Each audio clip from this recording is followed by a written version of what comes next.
में इतनी तबाही मचानी है, इतनी तबाही मचानी है कि हम पाकिस्तानियों का नाम सुन करके हिंदुस्तान वाले पैंट में पेशाब करते।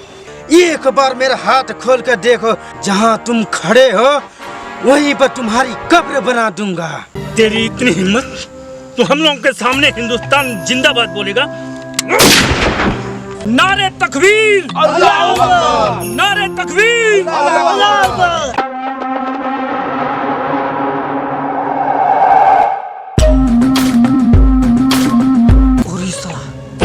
कौन है वो?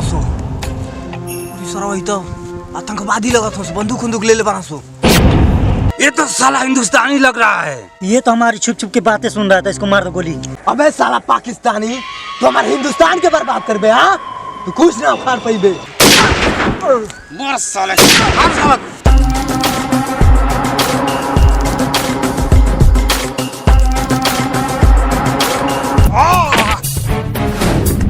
साला तुम्हारी भाई के मर ले और हमारे हिंदुस्तान की बर्बाद कर बे। मेरा जान पाकिस्तान से आकर हिंदुस्तान को उड़ाएगा साले। तू का शर्म चाहिए कुत्ता साला कि हिंदुस्तान का होके पाकिस्तान का साथ थे।